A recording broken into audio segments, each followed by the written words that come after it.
Hola, buen día. Muchas gracias por sumarse a tiempo. Vamos a arrancar en unos minutos.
Listo. Buen día a todos. Muchas gracias por sumarse a la sesión a tiempo y bienvenidos a esta sesión en donde vamos a platicar sobre actualizar Palo Alto Networks ahora o después.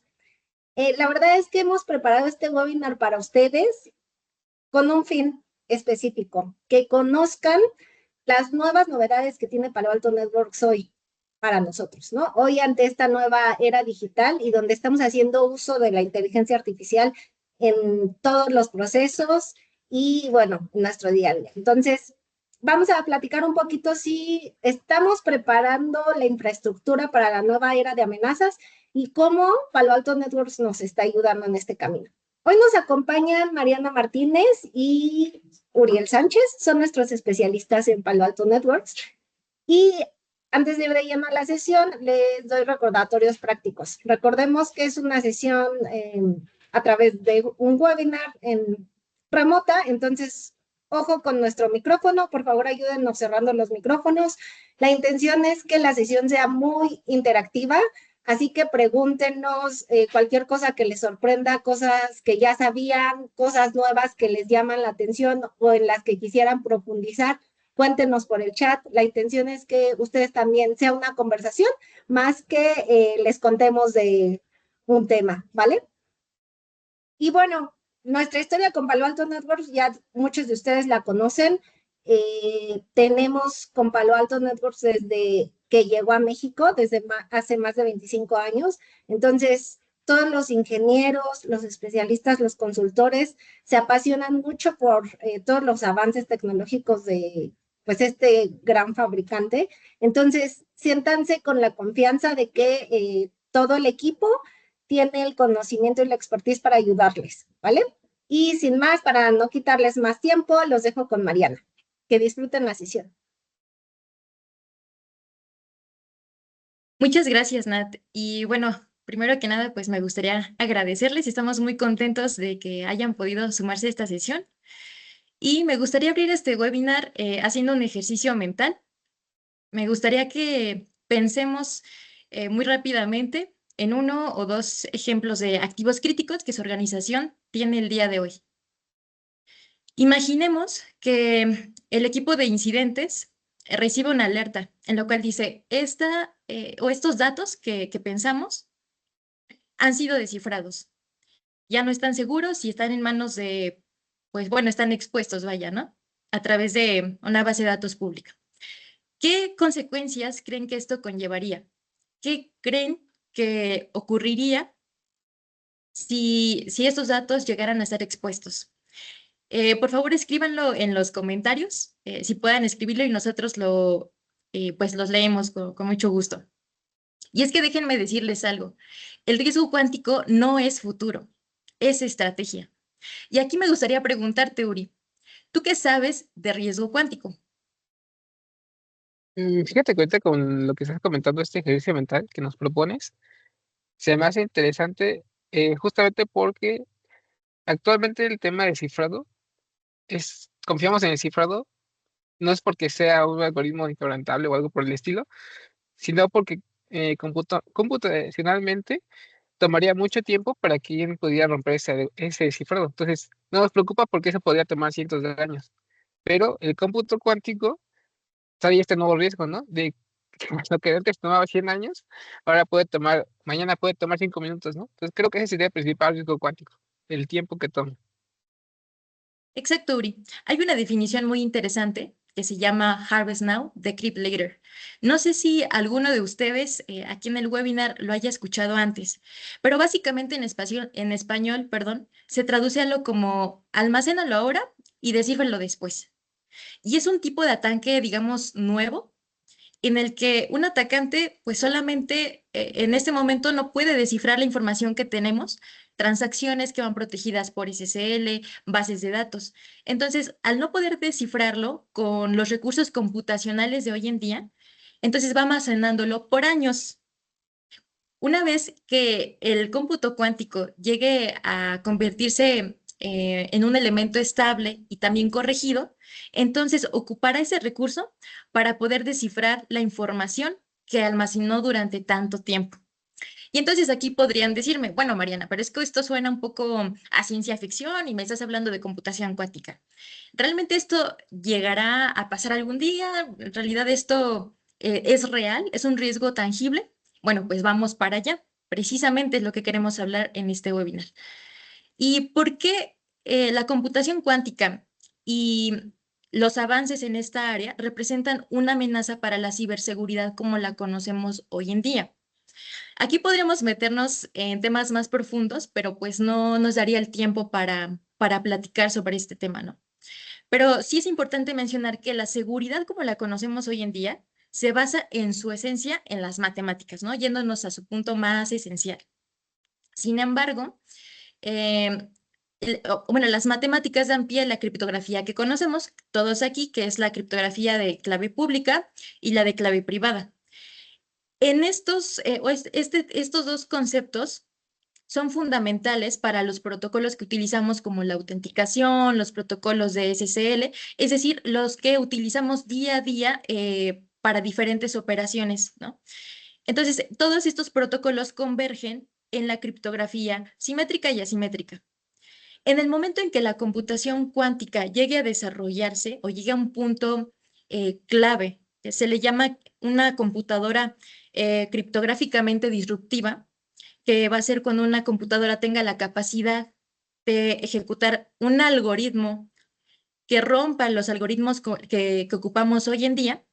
Entonces, cuando ese día llegue, el Q-Day, va a poder romper los algoritmos y por ende los protocolos que dependen de estos algoritmos, pues también van a aparecer vulnerables, ¿no? Entonces es por eso que es importante entender que este riesgo sí nos afecta de forma directa. Y bueno, a ver, me podrán decir, pero Mariana, estas máquinas, por lo que yo sé, no existen todavía. Y eso es muy cierto. En realidad no existe una computadora criptográficamente disruptiva que pueda ejecutar el algoritmo de Shor, el cual ya ha sido hace años atrás matemáticamente comprobado que puede romper estos algoritmos que ya les decía, ¿no? Los algoritmos que utilizamos de hoy en día. Entonces, si no existe esta máquina, ¿por qué nos preocupamos tanto? Lo que pasa es que instituciones y empresas como IBM desde hace mucho tiempo han estado trabajando en desarrollo cuántico. Entonces, año con año, eh, logran mejoras, avances, progresos en computación cuántica y entonces cada vez logran qubits más estables. Aquí el tema no es que sea si va a pasar o no, esa no es la pregunta, ¿no? La pregunta aquí es cuándo va a pasar, porque de acuerdo al progreso que vamos viendo año con año, entonces nos vamos dando cuenta que esto se acerca a ser un riesgo más tangible. De hecho, déjenme decirles que el Foro Económico Mundial advierte que el riesgo cuántico representa una amenaza estructural para los sistemas de cifrado actuales. Y Gartner estima que para 2029 los avances en computación cuántica harán inseguros varios métodos de cifrado ampliamente utilizados. Entonces, me gustaría que se quedaran con esta información, que realmente hagan conciencia en que el tema cuántico ya no es un tema de ciencia ficción, que es un riesgo que se acerca cada vez más y que es una bomba que solo es cuestión de tiempo que explote. Ajá. Entonces, sí, es importante ponerle mucho foco y no ignorarlo o retrasar este tema aún más. Bueno, entonces, si es así, si esto llega a pasar, y sabemos que va a pasar, pero entonces, Mariana, ¿qué riesgos de ciberseguridad creará esta área? Como ya les decía, el primer impacto empieza con la criptografía. Los algoritmos que utilizamos el día de hoy como RCA, Diffie-Hellman, criptografía de curva elíptica, son los que se van a ver vulnerados. Cuando esto pasa, básicamente recordemos, estos algoritmos se basan, o el sentido que tienen ellos es, pues yo genero una llave pública que no tiene que ser conocida por nadie más. El momento en que alguien más conoce esta llave, bueno, pues pierde el sentido del algoritmo. Es, por ejemplo, bueno, pongamos un ejemplo, si yo tengo una puerta en mi casa, pues yo genero una llave en la que solo mis amigos, mis familiares van a poder entrar. Si todo el mundo, toda la colonia tiene acceso a mi casa o tiene la llave, entonces van a poder entrar. Y daría lo mismo que tuviera una puerta a que no la tuviera, ¿no? Una puerta con una llave, pues que todo el mundo tiene. Es muy similar a una analogía, digámoslo así. Entonces, en el momento en que la criptografía llega a un punto de ruptura o que la computación cuántica puede romper gracias a los recursos computacionales que puede generar llaves de forma muy rápida y eficiente, entonces empieza a colapsar otros pilares de la ciberseguridad. Ajá, empieza, es como un tipo de efecto dominó, tiramos la primera pieza y entonces empiezan a caer los demás. Empecemos, por ejemplo, con la autenticación. ¿Por qué la autenticación? Supongamos que yo soy un agente malicioso que quiere hacerse pasar por J. Pérez al autenticarse a una D. Y el problema es que la computación cuántica es posible, o con la computación cuántica es posible falsificar firmas digitales. Y con eso, pues yo puedo autenticarme y ni siquiera se dieron cuenta que era un agente malicioso. La confidencialidad. ¿Por qué? Pongamos un ejemplo. Yo creo que aquí la mayoría de nosotros tenemos portales de VPN con los cuales los empleados se conectan, o yo a un empleado me conecto y hago una consulta a una base de datos. Este túnel está protegido y precisamente lo que no quiero es que esté expuesto a Internet. El problema es que el túnel está protegido también con algoritmos de criptografía vulnerables. Entonces, con la computación cuántica también se puede romper ese túnel y se puede leer también pues, las requests que hacemos a la base de datos, por ejemplo. La integridad. La conexión, por ejemplo, a una página web que hacemos nosotros, pues hacemos una consulta y recibimos una respuesta por parte del servidor. Sin embargo, en esta transacción se ocupa, por ejemplo, se ocupan protocolos como SSL o TLS, y estos también se basan en los algoritmos de criptografía vulnerables. Lo mismo sucedería como en el ejemplo anterior. Entonces, ahí vemos cómo empiezan a caer diferentes pilares importantes de la seguridad y que estos cuatro que vemos aquí en la pantalla forman parte esencial de la tríada de la seguridad. Entonces, si no tenemos o no cumplimos con los principales pilares de la tríada, integridad, confidencialidad, disponibilidad, entonces, ¿qué nos queda? Un sistema totalmente vulnerable, ¿no? Y por eso es que les decía, aquí el punto es que sí causa un efecto dominó. Y entonces vamos a ver ejemplos más puntuales. ¿En qué niveles impacta? Digo, ya lo vimos a nivel de pilares específicos de la seguridad, pero a niveles más como más de la vida diaria, por ejemplo, a nivel de usuarios, prácticamente toda la actividad que realiza un usuario que no sea necesariamente técnico, se va a ver vulnerable también. ¿Por qué? Porque tanto el tráfico que se genera de los navegadores web, de las VPNs remotas, como vimos en el ejemplo anterior, de las aplicaciones de su escritorio y también del sistema operativo. Aquí el sistema operativo, porque, por ejemplo, hacemos actualizaciones para obtener parches de seguridad, ¿no? Entonces ahí piden reiniciar, descargar y bueno, ese tipo de tráfico y en realidad pues esto abarca toda la actividad de un usuario común y corriente, se va a ver afectado porque se basa en estos algoritmos criptográficos. A nivel de infraestructura, la creación de certificados, la autenticación, por ejemplo, por SAML, la conexión de VPNs IPsec y también los gestores de llaves, que son básicamente los mecanismos que utilizamos para proteger nuestra infraestructura, también se ven vulnerados. Las aplicaciones, por ejemplo, nuestro correo electrónico, las transferencias de archivos, aplicaciones internas y el Code Signing for App Integrity. Eso es básicamente como las firmas que realizan los desarrolladores o los creadores de una aplicación para decir, sabes, esta aplicación está correcta, es totalmente confiable, la puedes utilizar. Si esto puede llegarse a replicar, entonces estaremos utilizando eh, aplicaciones que a lo mejor pudieron haber sido em, modificadas, perdón, y a lo mejor tienen malware, ¿no? Y nosotros ni cuenta nos estamos dando. Es decir, esto afecta o impacta incluso en el desarrollo de aplicaciones internas, o sea, en mayor contexto. Y por último, los datos, o sea, bases de datos que estén en nube, en gestores de bases de datos como SQL, Mongo, o información que esté cifrada, ¿no? Información de alto valor. ¿Pero por qué? Porque a lo mejor estos datos necesitan una llave y esta llave puede estar cifrada con algoritmos también vulnerables. Entonces, al momento en que también rompo el candadito, tomo la llave, entonces puedo acceder a los datos.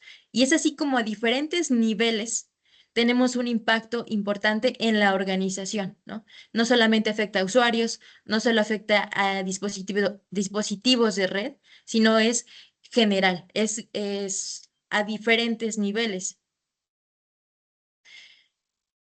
Y hay algo muy interesante también que me gustaría compartirles. Fíjense en esta gráfica, cómo a partir de 2027 en adelante comienza a subir e incrementar el riesgo de que una computadora criptográficamente disruptiva, la que ya les mencionaba, empiece a funcionar. O sea, hay una probabilidad que empieza a crecer conforme el tiempo. Y alarmante porque, pues, ¿en qué año estamos? En 2026. De hecho, según el Global Risk Institute, existe una probabilidad entre el 19 al 34% de que exista una amenaza cuántica disruptiva en los próximos 10 años.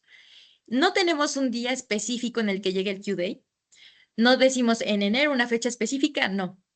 Pero con los avances progresivos en tecnología cuántica, sí se puede hacer un estimado y es precisamente lo que hace hizo el Global Risk Institute en el reporte del 2024. Y fíjense de otro detalle más impactante. El NIST en 2024 finaliza su primer estándar criptográfico post-quantum. Y a la par, en ese mismo año, la inversión en tecnología cuántica creció casi un 50%. ¿Esto qué quiere decir?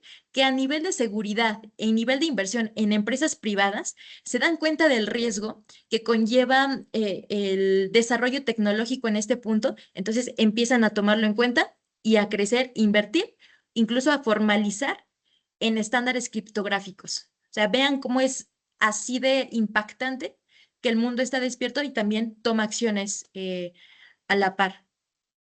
Entonces, bueno, está bien, Mariana, pero supongo que a lo mejor esto solo va a impactar a agencias gubernamentales y a mi empresa, pues no. Realmente, ¿quién se debe preocupar por este riesgo? Es que nos interesa a todos. No subestimemos el valor, perdón, que tienen nuestros activos críticos. No subestimemos que cualquier tipo de agente, alto nivel o bajo, puede ser blanco de estos atacantes. Porque, claro, o sea, a nivel gubernamental, claro que existen hacktivistas, terroristas que van a atacarlos, ¿no? Pero en nuestro nivel también como empresas de mediana, a lo mejor, o grande, no tan en escala como las agencias gubernamentales, pero tenemos un lugar en el que somos blanco de diferentes atacantes, que puede ser incluso la competencia. Entonces, es por eso importantísimo identificar nuestros activos críticos y no subestimarlos. Por ejemplo, digo, aquí estoy mezclando de diferentes áreas, ya nosotros, y más bien ustedes, mejor que nadie, saben identificar cuáles son estos activos críticos, pero podemos tener desde investigaciones científicas, rutas de transporte, nuestros diseños y prototipos, sistemas SCADA, datos personales de nuestros clientes. Que entonces, si estos llegaran a estar expuestos, como hicimos en el ejercicio de hace un momento, entonces, ¿qué repercusiones podríamos tener? Tanto legales, robo de propiedad intelectual, secretos industriales, daño a la reputación, robo o fraude. Y vemos, por ejemplo, un caso hipotético con Banco Terranova. Banco Terranova, pues está, digo, no existe, pero por eso les digo, es hipotético. Ellos tienen transacciones protegidas con RCA tradicional, tal como nosotros, como la mayoría de las empresas que estamos utilizando a lo que funciona en este momento. Su infraestructura está mezclada un poco con on-premise, un poco con nube y no han migrado a criptografía postcuántica. Algo interesante es que su equipo de seguridad ya ha oído hablar de que HSBC ha logrado un avance mundial al aplicar la computación cuántica en mercados financieros y que IBM y Vanguard prueban algoritmos cuánticos para optimizar portafolios también. Entonces, se dan cuenta que el mundo a su alrededor está despierto y que incluso la competencia está actuando en consecuencia a. Pero ellos de todas formas, pues deciden no migrarse, deciden no actualizar los esquemas de cifrado, no implementar políticas, ni tampoco auditar qué datos podrían ser comprometidos, como ya vimos hace un momento. Entonces, de repente llega un día en que su equipo de monitoreo, su equipo de incidentes recibe una alerta y haciendo investigaciones se dan cuenta que 5 años de historiales bancarios, claves internas y movimientos sensibles de corporativos están expuestos. Y díganme ustedes qué consecuencias puede traerle a un banco que esta información esté expuesta. Creo que lo sabemos, puede ser desde legal, también reputacional y bueno, al parecer también la inversión que se pudo haber hecho previo seguramente se hubiera sido mucho menor a la inversión que tiene como una consecuencia con la exposición de estos datos. Entonces, ¿cómo Palo Alto hubiera podido ayudar a Banco Terranova si ellos hubieran tomado en cuenta las acciones previas, si hubieran tratado de migrar paulatinamente, porque no se trata de hacerlo al momento, todo ya, pero sí comenzar a tomar acciones? El primer paso que ofrece Palo Alto es gracias a Quantum Readiness. Es básicamente un panel central para identificar y remediar los riesgos criptográficos. Y algo pues muy interesante es que esta característica se encuentra también en el Strata Cloud Manager y es muy similar a cómo funciona un BPA, por ejemplo, ¿no? Que ya lo conocemos, donde sacamos los best practices de nuestros firewalls y en este caso es muy similar pero orientado a los riesgos criptográficos, a la criptografía de nuestra organización.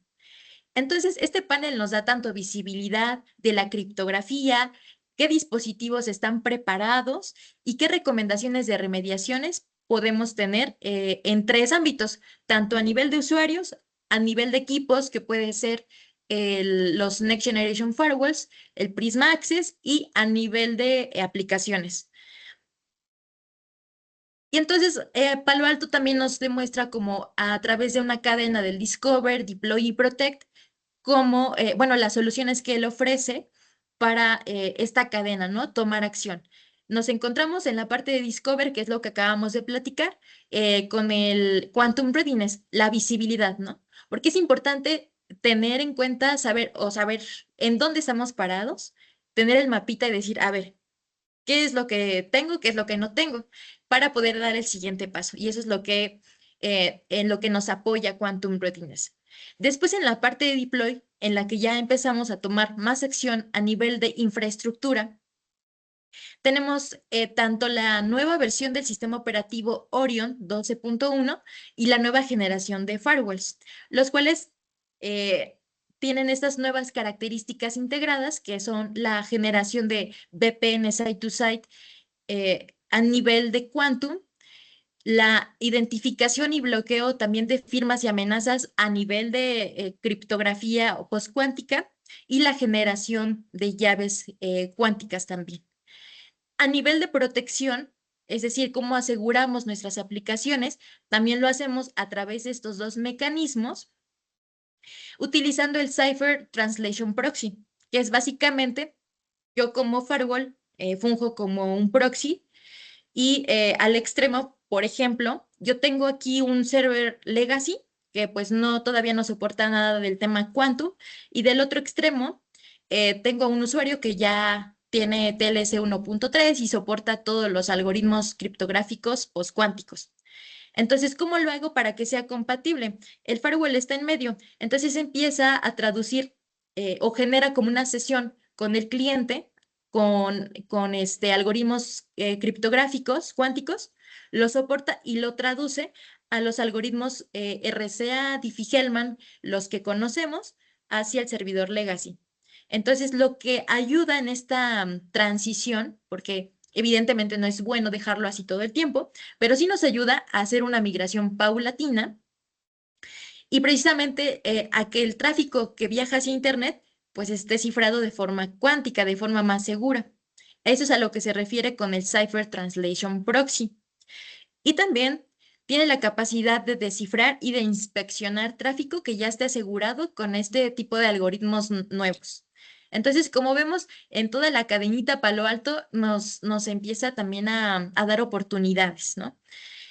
Pero antes de continuar, y lo vamos a hacer un poco más adelante, creo que Uri, pues nos vas a hablar de un tema muy importante que está relacionado con ataques oportunistas y que no hay que dejar de mencionar, ¿no?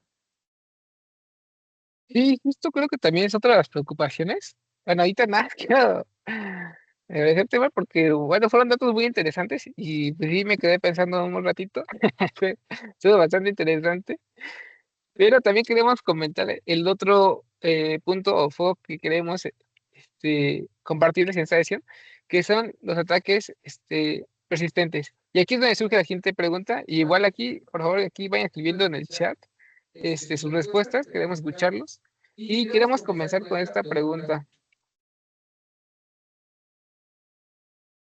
Vamos a ver, quiero saber si ustedes están preparados para tener un ataque oportunista o un adversario persistente. Aquí entendamos que un ataque oportunista es un ataque que genera cualquier persona de forma aleatoria. Alguien empezó a mandar muchos paquetes de malware a cualquier lugar y si a ti te tocó y te vulneró, pues ya te aprovecha. Pero un ataque persistente es más especializado. Y aquí, por ejemplo, Mar, no sé si puedas platicar de la experiencia que has tenido. eh, ¿Cuáles son los mecanismos para protegerte contra este tipo de Sí, ataques? Uri, qué bueno que lo preguntas. De hecho, yo he visto que hoy en día la mayoría de de las organizaciones se protegen contra amenazas oportunistas a través de firmas y sandboxing. Ujú. Muy interesante, sí, y creo que sí son los principales mecanismos, creo que son los más tradicionales que hemos visto hoy en día, pero ya no va a ser suficiente. Y vamos a platicar de qué es lo que sigue, ¿no? Que son los ataques persistentes. Entonces, vamos a comenzar con un término que es las APT. Las APT son las Advanced Persistent Threat, amenazas persistentes avanzadas. Y, por ejemplo, aquí hay algunos datos interesantes. Por ejemplo, aquí tenemos de SANS, que destacó que las APT hoy en día no buscan generar ruido, que ruido significa dañar enseguida, sino que lo que buscan es persistencia. Y lo que buscan con esta persistencia es empezar a propagarse dentro de la red sin ser detectados para conseguir un objetivo específico, ya sea, por ejemplo, interrumpir todo el servicio, robar información o algún tema, por ejemplo, de reputación. Y, por ejemplo, Gartner nos dice que el tiempo promedio de una implementación de un ataque, esto puede ser un ataque persistente o un ataque oportunista, pero puede llegar a superar los 20 días en una organización sin ser detectada. Y esto pasa por falta de herramientas de detección avanzada. También nos comenta, por ejemplo, aquí Forrest, que más del 60% de los ataques avanzados aprovechan credenciales válidas o tráfico cifrado, que creo que también va relacionado con lo que comentaba ahorita al final, Mar, de los atacantes ahora ya también están aprovechando el nuevo cifrado post-cuántico para también cifrar por ejemplo, su malware. Cifra su malware con cifrado post-cuántico y si tu herramienta no es capaz de verlo, entonces es totalmente vulnerable. Vamos a entrar un poquito en detalle de qué son las APT.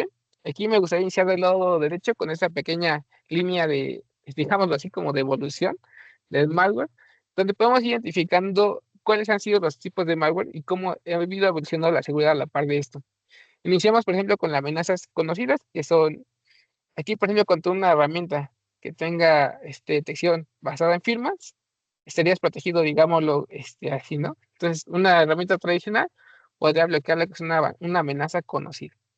Después, la amenaza fue evolucionando y empezó a adoptar un comportamiento que es el que llamamos evasivo, que con evasivo se refiere pues, a empezar a cambiar su nombre, empezar a cambiar los directorios en donde se está instalando para evitar ser detectado y cambiar que tu herramienta de firmas, a cambiar su nombre o tipo de archivo, genera una nueva firma. Entonces ya no macha con tu base de firmas. Entonces, con eso, si tienes una herramienta base en firmas, desde aquí ya eres vulnerable. Pero, por ejemplo, aquí lo que nos comenta Mariana, que hay herramientas que ya implementan el sandboxing. Entonces, si tú tienes una herramienta que implementa sandboxing, aquí puedes estar protegiendo contra amenazas evasivas. Y la evolución de las amenazas evasivas es lo que llamamos las amenazas del día cero. Una amenaza del día cero es una amenaza que no se había visto anteriormente, es una amenaza totalmente nueva y pues combina todo lo que ya dijimos, ¿no? Las herramientas, combina este, los comportamientos de ataques tradicionales, empieza a crear comportamientos evasivos para crear una amenaza totalmente nueva. Entonces aquí es muy importante, aquí es donde toma relevancia tu sandboxing y también el nivel que tenga tu sandboxing, la capacidad que tenga para hacer este análisis. Hay, por ejemplo, sandboxing tradicionales que realizan pruebas de malware, pero, por ejemplo, en instancias virtuales. Entonces, si tu herramienta usa máquinas virtuales para hacer este análisis, pues está siendo vulnerable por el comportamiento que tienen de ser evasiva. Entonces aquí lo que se recomienda son máquinas que sean bare metal que simulan ser como una computadora totalmente de usuario. La evolución de las amenazas del día cero, son lo que llamamos ataques files, que son ataques que ya son tan avanzados que ya no necesitan generar archivos, sino que se ejecutan directamente en memoria y así evitan ser detectados. Entonces aquí es otro punto importante, que tu herramienta sea capaz de detectarlos directamente durante la sesión. Y pasamos a lo que es finalmente las amenazas persistentes. Aquí las amenazas persistentes es la combinación de todo esto. ¿Y por qué son avanzadas? Pues es por el comportamiento que tienen. Empiezan a tomar, por ejemplo, comportamientos de diferentes de otro tipo de malware que ya existe y empiezan a generar lo que es una APT. Y lo que diferencia una APT son 3 puntos principales. El primero es el término avanzado, que es justamente esto, ¿no? Amenazas de día cero, que combinan comportamientos de múltiples, de múltiple malware, para evadir las herramientas tradicionales. El segundo punto es la persistencia. Aquí ya habíamos comentado que, bueno, no, creo que no había comentado, pero un ataque persistente no es un ataque que ocurre enseguida, ¿no? No es un ataque que busca hacer daño enseguida, sino que busca pasar desapercibido con el tiempo. Y esto lo hacen para empezar a esparcirse a través de toda tu red, infectar y lograr un objetivo concreto, que es el tercer punto. Esas amenazas son amenazas dirigidas. Ya eh, tiene el atacante, ya tiene en mente a quién va a atacar. No es que diga, ay, voy a lanzar mi malware y el que caiga. No, aquí identificó a la empresa Acme, por ejemplo, y empezó a investigar acerca de ella. Lo que quiere es lograr un objetivo concreto. Entonces, a lo mejor lo que le interesa de la compañía Acme es robar su información confidencial o sus secretos industriales, por ejemplo. Entonces, lo que hace más complicado ese tipo de ataques es que como ya son dirigidos, pueden empezar a investigar a la gente, empezar a enviar, por ejemplo, phishing, pero más avanzado, phishing especializado, que ya no cualquier persona puede identificar porque son tan complejos que es difícil identificarlos porque ya saben cómo quieren tratarte a ti para que seas susceptible a eso. Entonces ese sería el tercer punto, que es una amenaza que ya saben, tienen un objetivo concreto y van a hacer todo lo posible hasta lograrlo. Aquí vamos a entrar con otro, otra preocupación que tienen las amenazas. Esto es para amenazas tanto avanzadas como tradicionales. ¿Qué es el tema? Son dos términos muy importantes que quiero comentar. El primero es la proliferación, que eso es qué tan rápido se esparce una amenaza, y el polimorfismo, que es este comportamiento de estar cambiando de nombre de directorio para evitar ser detectadas. Aquí queremos mostrar esta gráfica. Esta gráfica viene de Palo Alto, de la unidad 42. Aquellos que ya sepan un poquito de la unidad 42, saben que es una parte de Palo Alto que está enfocada, es un equipo de investigación que está enfocado a detectar el nuevo malware y cuáles son los nuevos comportamientos para generar la evolución de la herramienta. Y en esta gráfica nos muestran datos muy interesantes, que es qué tan rápido se propaga el malware ya que está dentro de nuestra infraestructura. Y por ejemplo, vemos que aquí en 5 minutos, un solo equipo infectado se propagó hasta 9.800 instancias en cuestión de 5 minutos. Entonces, ¿qué pasa? Por ejemplo, en 30 minutos ya logró propagarse hasta 45.000 instancias. Entonces, es por eso que es tan importante que ya no solamente que bloquee las nuevas amenazas, sino que lo haga en tiempo real. Aquí ya, en un segundo, si tu herramienta tarda más de 10 segundos en hacer la detección, se tiene que consultar un reporte a la nube. Después bajar, ahí ya te comprometió un equipo y eso es lo que llamamos en nosotros en la industria el paciente cero. Entonces, si ya fuiste el paciente cero, esta amenaza se va a propagar en tu red en cuestión de minutos y va a infectar todos tus equipos. Entonces, es por eso que es tan importante esta nueva tendencia de lo que llamamos las amenazas, el análisis en línea, que durante la sesión, cuando el usuario hace la conexión hacia el servidor y se llega a infectar, que durante esa sesión el malware no llegue al equipo, sino que se bloquee ese tránsito y evitar convertirnos en el paciente cero. Vamos a pasar a la siguiente pregunta, que es, ¿por qué tu herramienta tiene que ser más inteligente que el ataque? Y aquí es donde entra todo lo que hemos hablado, o se ha hablado últimamente, que es todo el tema de la inteligencia artificial y cómo se utiliza, por ejemplo, ya para temas de malware. Aquí había un dato bastante interesante que quiero compartirles. Por ejemplo, hace 2 años, el tiempo promedio para generar un ataque de ransomware, un ransomware nuevo, era aproximadamente de 24 horas. Y hoy, para hacer ese mismo malware, toma aproximadamente 15 minutos. Entonces, es aquí donde surge esa preocupación, ¿no? Yo no debo preocuparme tan solo por los ataques o las organizaciones de malware enormes, sino que aquí lo que trajo la inteligencia artificial fue bajar el nivel de conocimiento técnico para generar malware y que hoy en día cualquier persona con acceso a este tipo de herramientas puede generar un ataque de este tipo. Entonces, es por eso que surge la necesidad de que nuestras herramientas también empiecen a implementar la inteligencia artificial dentro de su software. Pensando en esto, Palo Alto trajo lo que es la versión 12.1, que está denominada Orion, y lo que busca Palo Alto con esto justamente es hacer esta transición de ir metiendo nuevas características de inteligencia avanzada y se compone, por ejemplo, de tres pilares. Aquí lo que busca Palo Alto con esta nueva versión es unificar la seguridad, no solamente para entornos, por ejemplo, on-prem, sino ya como ya sabemos, ha ido evolucionando todo este tema de adopción de nube a lo largo de los años, y hoy en día es muy común que las empresas ya no solamente tengan entornos locales, sino que tienen entornos híbridos y incluyendo multinube, por ejemplo. Y por ejemplo, también vi todo este tema de la adopción de la inteligencia artificial, cómo nosotros tenemos que subirnos a la ola como negocio para poder aprovechar esos beneficios que trae la inteligencia artificial. Pero ¿cómo hacemos esta adopción de forma segura? Que nuestros sistemas de inteligencia artificial no sean vulnerables. Entonces, pensando en esto, ese es uno de los tres pilares. El segundo pilar es lo que ya nos comentó Mara al principio, que es todo el tema cuántico, toda la preocupación por estar preparados para la adopción de protocolos postcuánticos y también la visibilidad de ellos. Y finalmente tenemos lo que son las capacidades impulsadas por la inteligencia artificial, que aquí vamos a hablar ahorita en un segundo, que es el nuevo bundle de Palo Alto, que tiene algunas características bastante interesantes. Y aquí nada más quiero terminar con estos dos puntos, que lo que busca Palo Alto con estas nuevas versiones y también su nueva serie de firewalls es la adopción fácil, ¿no? Que la migración sea lo más fácil posible, incluyendo, por ejemplo, el aprovisionamiento Zero Touch a través de Strata Cloud Manager. Y también las arquitecturas de tipo Zero Trust. Aquí era lo que comentaba, la propagación se hace a través de movimientos laterales. Entonces, tiene que estar tu equipo preparado para hacer esa inspección dentro de esta comunicación interna.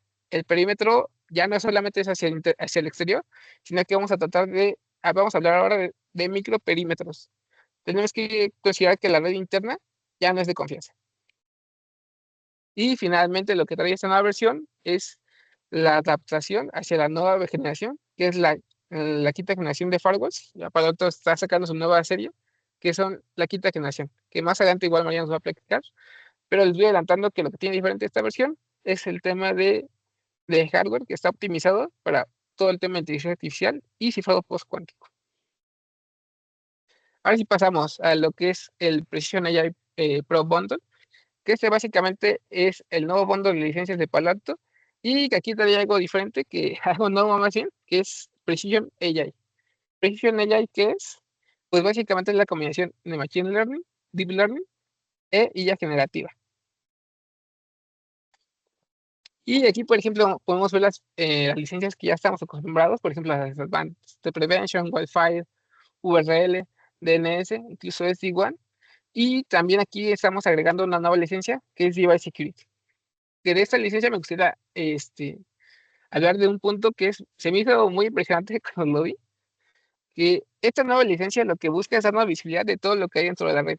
Sabemos que ahí se está adoptando, por ejemplo, mucho el tema del IoT, por ejemplo, en la industria también el OT.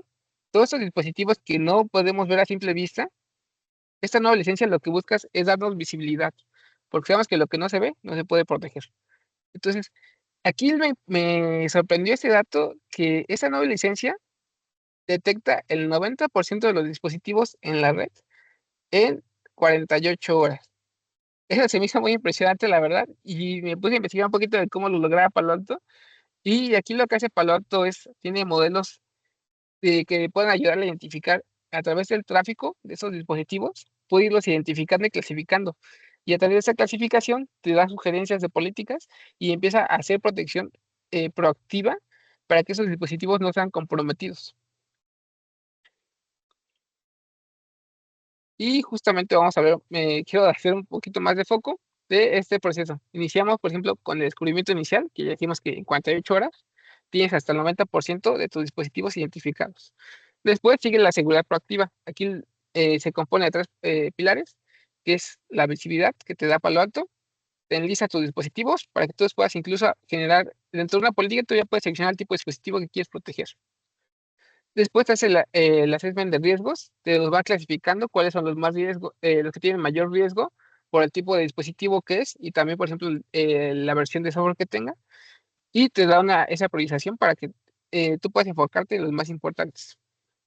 Y finalmente, la mitigación de riesgo a través de políticas que son adaptativas y también que genera proactivamente. Y todo esto a través de una plataforma unificada como lo es Stata Cloud Manager. Que si ustedes actualmente no están utilizando Stata Cloud Manager, también creo que es un buen punto, un buen momento para que hagan esa transición también hacia Stata Cloud Manager y tengan todo este panel de control unificado. También quiero comentar de una licencia que también me pareció bastante interesante, que es la licencia de Advanced DNS Resolver. Aquí van a decir que es diferente con la licencia tradicional de Advanced DNS, pues la diferencia es el alcance. Sabemos que la licencia de Advanced DNS nos protege contra ataques, por ejemplo, de día cero a través de la conexión, perdón, la conexión a servidores de Command and Control a través de sus motores de detección y también, por ejemplo, cuando hay suplantación de dominios. Eso ya lo hace dentro de la organización. Y lo que busca Palo Alto con Advanced DNS Resolver es expandir esta red de seguridad a todos los entornos. Ya dijimos que ha ido evolucionando la industria a través del tiempo y hoy en día, por ejemplo, algo que está en auge es el tema de, por ejemplo, los usuarios que trabajan de forma híbrida o totalmente remota. Entonces, ¿cómo aseguramos a esos usuarios que están fuera de la red que en su tráfico no pasa por el firewall directamente? Pues lo que busca Palo Alto con esto es justamente que sea una integración muy sencilla y que sea para cualquier usuario que esté en cualquier lugar. Y básicamente lo que hace esta herramienta es que modificas el servidor DNS en el usuario, va a llegar hacia la nube de Palo Alto analiza la petición y le da toda esa protección de que su tráfico no vaya hacia ningún sitio peligroso y que no se conecte a algún sitio que ha sido supplantado.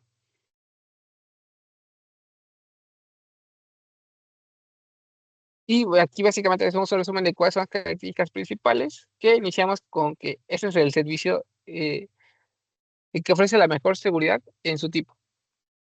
La experiencia para el usuario es muy transparente, el usuario no es como cualquier otro DNS, como si no tuviera una protección, porque para él nada más está haciendo consultas al DNS, no se da cuenta de todo lo que está haciendo Palo Alto por la velocidad que tiene Palo Alto de respuesta.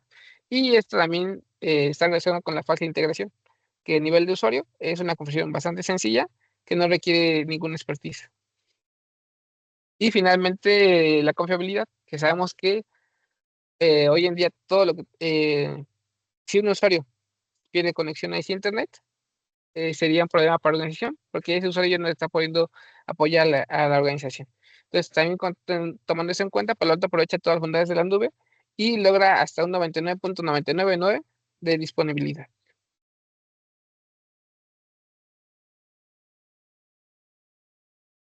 Y bueno, hasta ahorita ya hablamos de que los ataques avanzados son bastante preocupantes. Los ataques oportunistas también los son por el comportamiento de proliferación.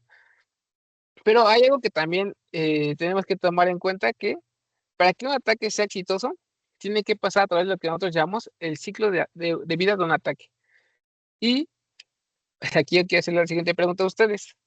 La herramienta o su herramienta que actualmente tienen, ¿en qué fase del ciclo de vida está deteniendo el ataque? Y aquí quiero aprovechar para mostrar cómo lo logra Palo Alto con este nuevo set de licencias, cómo logra Palo Alto romper ese ciclo de vida de un ataque.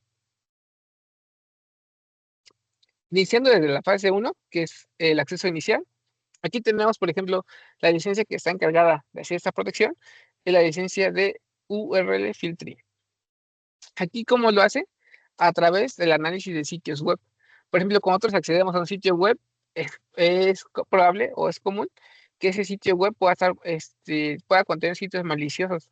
Entonces, tenemos que estar preparados para que si un usuario, por algún descuido o porque fue un engaño bastante sofisticado que estaba difícil de identificar, que aunque él dé clic, esa conexión hacia ese sitio web no se logre concretar por el sitio de su URL filtering. Y lo que les comentaba también hace rato, que era esa protección que es inline. Ese es un término bastante importante que quiero que se lleven, el término inline, que es durante la sesión se hace el bloqueo para evitar ser el paciente cero. Y también, por ejemplo, tenemos la protección, esta protección se extiende también a los enlaces que podemos obtener, por ejemplo, vía email. Si dentro de un email también nos hacen alguna inyección de algún link, También contamos con esta protección de URL filter. Para la fase 2, que es la ejecución, contamos con lo que es Wi-Fi, que ya sabemos que es el sandboxing predilecto, que es la herramienta, es una de las principales diferencias de Palo Alto. Y aquí lo que evitamos básicamente es la descarga o ejecución de archivos que contengan malware a través del sandboxing de Palo Alto, que este sandboxing anteriormente se hacía en la nube y ahora con los nuevos firewalls de quinta generación que están optimizados para este análisis en tiempo real durante la sesión. Dentro del firewall, en esa misma sesión, se realiza ese pequeño sandboxing para analizar el comportamiento de los archivos y tener un veredicto lo más rápido posible sin que se termine la conexión contra el usuario. Para la fase 3, que es el Command and Control, aquí nos apoyamos de la licencia de Threat Prevention. Aquí evitamos la conexión hacia servidores o canales de Command and Control a través de su protección de virus, de vulnerabilidades y, por ejemplo, también justamente de archivos. Para la parte de movimientos laterales, aquí contamos con 2 licencias, que aquí es importante que identifiquen que aquí estamos utilizando la nueva licencia de Device Security, porque justo como comentaba, lo que no se ve, no se puede proteger, y en entornos que son tan complejos hoy en día, donde se introducen elementos de IoT, elementos de OT, es importantísimo que tengamos una postura de seguridad para estos dispositivos, porque hoy en día los atacantes están aprovechando esos dispositivos que justamente no están totalmente administrados y protegidos para iniciar los ataques a través de ese tipo de dispositivos. Es uno de los principales factores de entrada, los dispositivos IoT, porque no se tiene visibilidad generalmente de ellos. Entonces es muy importante también que lo tomen en cuenta y también en combinación con Threat Prevention hacemos esta protección de movimientos laterales dentro de la red. Para la etapa 5 de Data Filtration, aquí contamos con 2 licencias, que es Advanced DNS, aquí es diferente del Resolver, aquí es el DNS que conocemos de toda la vida, y DLP, que a través de DLP, por ejemplo, podemos configurar patrones de datos que contengan, por ejemplo, si tenemos alguna información sensible, un secreto industrial, una base de datos, un archivo, un contrato importante. Nosotros podemos meter esos patrones de datos en DLP y Palo Alto puede identificar esta información, ya sea en archivos, documentos, incluso hasta en imágenes, hace este reconocimiento para evitar la exfiltración de datos sensibles. Y ahora sí, me gustaría preguntarles a ustedes y también a Mar, si sus juegos actualmente están listos para las amenazas y riesgos que trae la inteligencia artificial. ¿Nos puede platicar un poquito más de los nuevos juegos, por favor?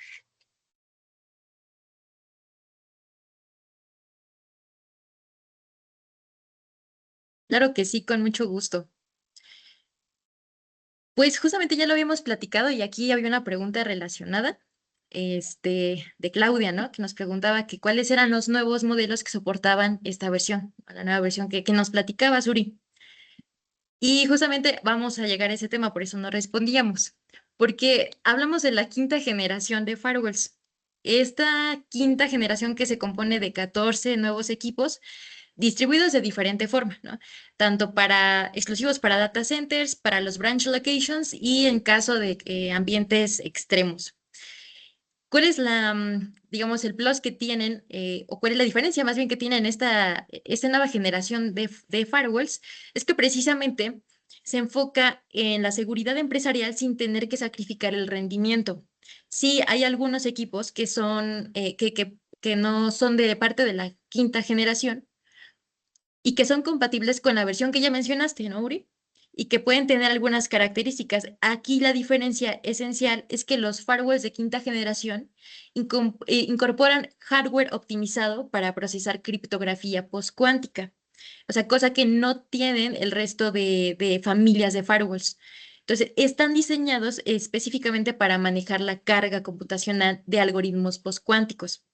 Entonces, básicamente es que cuando se procesan estos algoritmos, se requiere más CPU, más memoria y más true output por canal. Es decir, que entonces yo establezco una sesión de VPN por cada usuario, entonces es como una carretera, ¿no? Si yo le permito más capacidad de que pasen más coches, o si no, o pasan muy poquitos. Entonces, esa es la diferencia entre que se pueda tener un canal más óptimo o menos. Y es las principales diferencias, claro, añadiendo la capacidad que tiene el nuevo sistema operativo que ya viene incluido, ¿no? Que es el 12 punto y que nos contaste. Entonces, básicamente, esta familia que está distribuida en tres como ambientes o tres oportunidades en los que podemos encontrarlas, soportan hasta 6 gigas de rendimiento, incluyen el Machine Learning para la prevención en tiempo real, son ideales para oficinas remotas, para retail, para entornos distribuidos y que también son soportados a través de Panorama o de Strata Cloud Manager. Entonces, bueno, Uri, por favor. Y justamente aquí queremos mostrar esta comparación de qué es lo que tenemos con los equipos actuales, que por ejemplo, digamos, que pueden ser de tercera generación, contra los equipos de nueva generación, que son los equipos de quinta generación. Y aquí básicamente hacemos esta comparación, ¿no? Mi equipo actualmente funciona, pero ya no protege al ritmo del negocio. Con toda esta evolución de la inteligencia artificial, es importante que nuestra herramienta esté diseñada para afrontar los nuevos ataques que trae este panorama global de seguridad.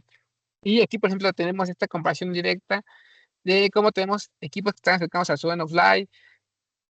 Al momento de habilitar la inspección de SSL, ya no digamos cuántica, sino SSL, la tradicional, pueden sufrir una degradación del servicio porque es algo ya viejito que ya no tiene esas nuevas optimizaciones a nivel de hardware.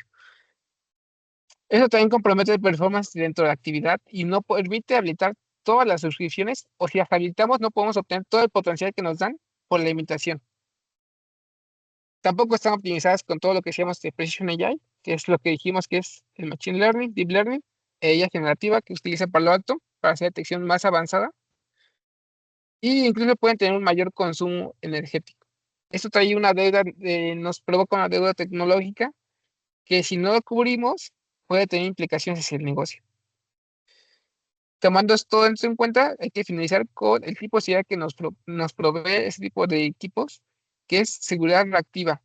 Únicamente nos protegen una vez que ya pasó el malware, ya no nos están protegiendo de forma proactiva, evitando que seamos el paciente cero, sino que aquí somos el paciente cero y se puede propagar el tiempo que tomamos en bloquear esa amenaza, es la cantidad de instancias que se pueden ver afectadas, ¿no? Como ya dijimos, en 5 minutos pueden afectarse hasta 9000 instancias.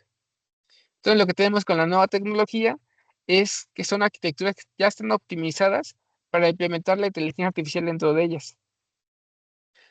Algo que tiene y que me parece bastante importante es que también están optimizadas, el hardware está optimizado para hacer la inspección de SSL. Palo Alto sabe que esto es algo crucial, que tienen que tener todas las organizaciones, entonces por eso sabe que, por eso implementó esta optimización del hardware para el análisis y la inspección de SSL, y también el soporte para los cifrados que son post-cuánticos. También tiene los beneficios, por ejemplo, que se integra totalmente con lo que es el Precision AI Pro Bundle. Están preparados para entornos de Zero Trust, implementar los microperímetros y en entornos tradicionales y entornos híbridos. Tienen una mejor eficiencia a nivel energético, una mayor capacidad, como decía Mariana, de sesiones y del throughput, que es básicamente que podamos aplicarle el procesamiento a todos los usuarios al mismo tiempo. Están optimizados para soportar ese tipo de cargas de trabajo. Y la seguridad proactiva que nos da todo ese tema de licenciamiento y, y la implementación de inteligencia artificial. Ahora sí, vamos a lo importante, la carnita de más. ¿Nos puedes explicar qué modelos son los que ya no soportan y cuáles son modelos que tenemos que sí nos soportan? Sí, sí, claro. Justo vemos la importancia de poder movernos, de poder dar el siguiente paso a la evolución, ¿no? Y justo respondiendo a la pregunta de Claudia que nos hacía, es que la nueva generación, pues no solo soporta las suscripciones, ¿no? También fue diseñada para operarlas todas. Y pues hay una diferencia que sí tenemos, por ejemplo, con los modelos actuales, que pueden ser End of Life o Legacy, y la evolución o el siguiente paso que podríamos reemplazar, ¿no? Que en este caso vemos aquí como las familias. y sus correspondientes familias también al respecto. Aquí ponemos una columna también en la que tenemos el sistema operativo soportado y vemos que, por ejemplo, que en algunos de los casos de ustedes vemos que tienen el 220 todavía, ¿no? Y si se dan cuenta, pues no estamos aprovechando la capacidad del sistema operativo que ya nos contaba Uri, ¿no? Porque se queda hasta el 10.2. El reemplazo recomendado para estos, en algunas o en dos opciones aquí, como es con el caso de las familias 220, bueno, del equipo 220 y de las familias 800, tenemos dos alternativas, que puede ser la familia 400 o 1400 respectivamente, y la 500.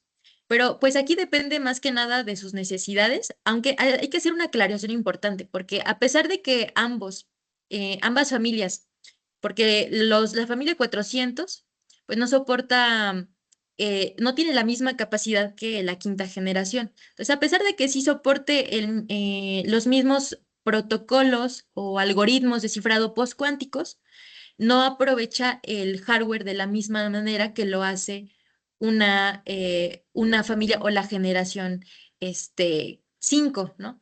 Porque estos firewalls pues están especializados y optimizados para procesar este tipo de algoritmos. Entonces permite manejar un volumen mucho mayor de túneles, de cargas criptográficas, más pesadas y un rendimiento pues mucho mayor.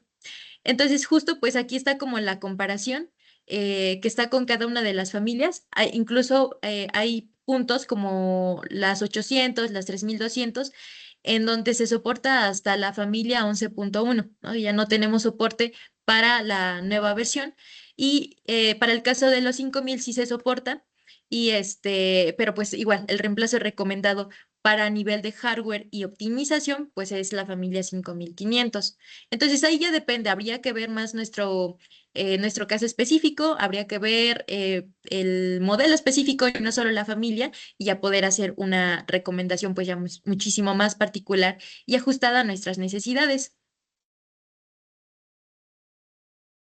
Muy interesante, Mar. Creo que justamente eso que comentas, cuál es la ansiedad que tenemos actualmente y justamente cómo nos protegemos de eso, ¿no? Y con eso también quiero pasar al siguiente tema, que es lo que es la deuda tecnológica y qué es lo que pasaría, por ejemplo, si nosotros no actualizamos. Y aquí lo que hicimos fue recalcar algunos datos que me parecieron bastante interesantes, que es una combinación aquí dentro de lo que es la nueva generación, la quinta generación, y el nuevo licenciamiento que comentamos, que es el 12.1, que es Orión.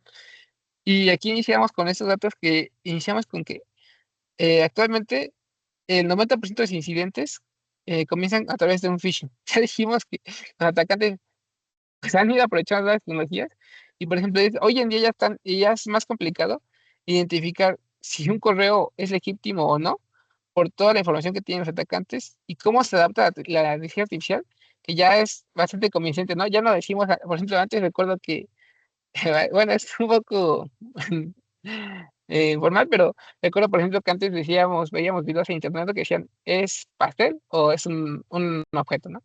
Y hoy en día ya decimos, ¿esto es inteligencia artificial o es real, no? Ha avanzado tanto la inteligencia artificial que ya para cualquier persona es difícil discernir si esto es real o si es inteligencia artificial. Entonces, los atacantes aprovechan esto y el 90% de ataques vienen a través de phishing y es donde es importante que tengamos la protección a través del licenciamiento, que es el nuevo licenciamiento del 12.1. Otro dato que también se me hizo bastante interesante es que el 85% del malware moderno utiliza el DNS, que es justamente también lo que comentamos, a través ya sea de si tienes un firewall con el DNS Advanced DNS o si tienes usuarios distribuidos a través del mundo, que puedas apreciar también lo que es el DNS Resolver. Tomando también en cuenta este tema de la necesidad de la protección de microperímetros, tenemos que el 70% de los ataques de hoy en día dependen del movimiento lateral. Entonces, si cubrimos esta protección de microperímetros y evitamos que las amenazas se propaguen a través de nuestra red, estamos evitando 70%, son estas simples acciones, ya estamos evitando 70% de los ataques de hoy en día. Y aquí vamos a cerrar con los datos más interesantes, que es el 69% de las organizaciones en el 2025 sufrieron un ataque de ransomware. ¿Y esto por qué es relevante? Porque En México, el costo promedio de un ataque de ransomware es de 1.35 millones de dólares. Ese es el costo promedio de un ataque en México. Entonces es aquí donde les hago la pregunta, si ustedes están preparados para protegerse de estas amenazas, y si no lo están, ¿qué están esperando para hacer el cambio a los nuevos firewalls?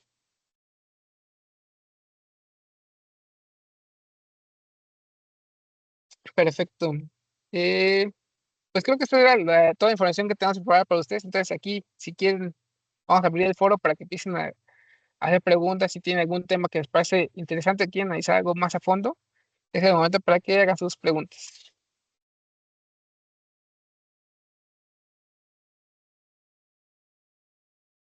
Mira, por ejemplo, aquí nos está apoyando con unas preguntas y preguntan si este licenciamiento cuesta más. Y la respuesta es no. Incluso por precisamente ahí hay bundle, tiene ahí algunas ofertas que pues básicamente te cobran lo de 4 licencias y te dan 6 licencias. Esa también es una ventaja de comprar en bundle.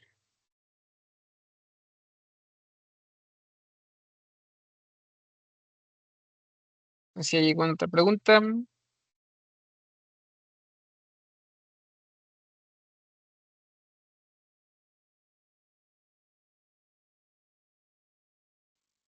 El Quantum Readiness, en este caso necesita primero que nuestros equipos estén integrados a Strata Cloud Manager y sí necesitamos la licencia de Strata Cloud Manager Pro para poder tener visibilidad de este punto.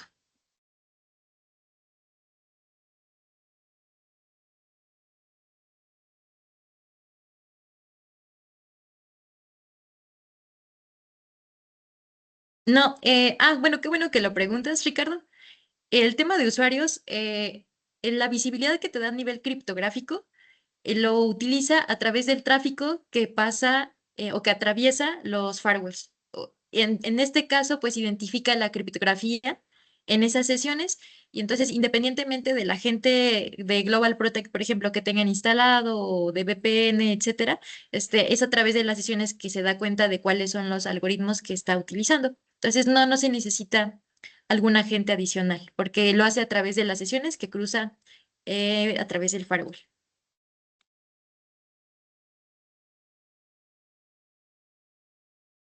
Igual que complementando un poquito también ese tema que comentas, Ricardo, el caso, por ejemplo, de usuarios que quieras, si quieres proteger también un usuario que está fuera del entorno, lo puedes hacer desde lo que es el DNS Resolver, pero si quieres tener también toda una inspección completa, ahí podría ser, por ejemplo, a través de Global Protect, o lo que también trae ahora Palo Alto, que es la evolución de Global Protect, que es Prisma SASE. Que Prisma SASE es básicamente Global Protect, pero en la nube de Palo Alto. Entonces, aquí evitas que los usuarios vayan hacia tu corporativo, la conexión se hace directamente hacia la nube, como si estuvieras conectándote, por ejemplo, a cualquier recurso de AWS. La latencia es mínima porque tiene servicios de Edge y pues se aplica toda la inspección. Igual se maneja directamente desde Strata.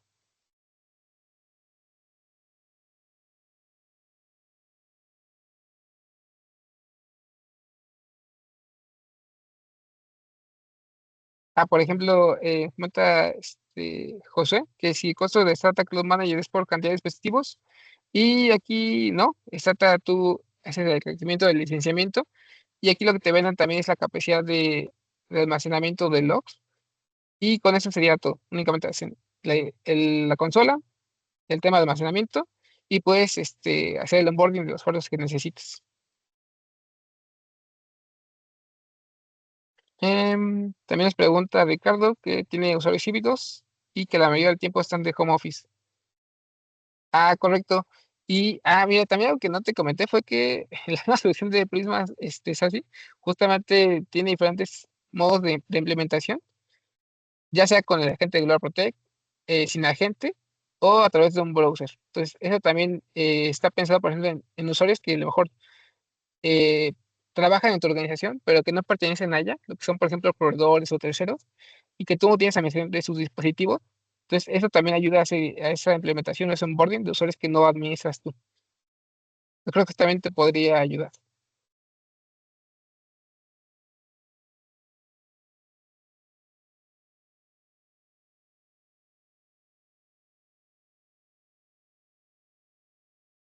Vamos a ver si hay alguna otra pregunta.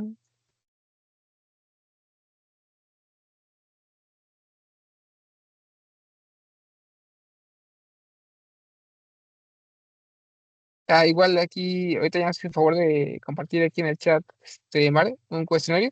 Igual aquí, si gustan irnos apoyando a revisarlo, para saber si ustedes están, qué es lo que necesitan para este siguiente paso, ¿no? En la evolución de las amenazas y el cómputo cuántico.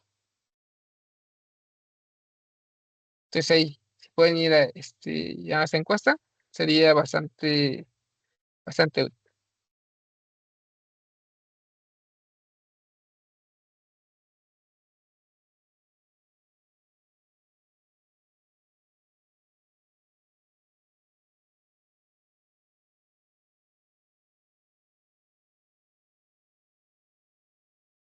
Listo, creo que de momento ya no hay más preguntas. Entonces, si quieres, pasamos al siguiente, Mar, para que vayan escaneando el código QR. Aquí justamente preparamos este código QR por si ustedes tienen dudas de cuál sería su siguiente modelo, a qué modelo tienen que migrar su equipo, o también si su equipo puede actualizar a la versión de 12.1. Entonces, si quieren, aquí pueden escanear y nosotros estaríamos apoyándoles con todo esto. Exacto, de parte del equipo comercial o el equipo técnico, les estaríamos apoyando para resolver todas sus dudas.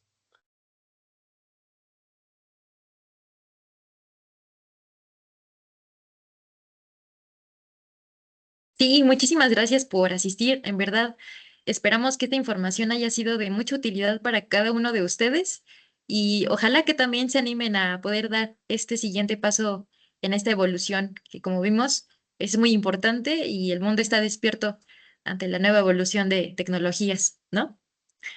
Muchas gracias, Uri. Muchas Es gracias. más, muchas gracias a todos por acompañarnos. Gracias. Hasta luego. Cuídense mucho. Adiós. Hasta luego, bye.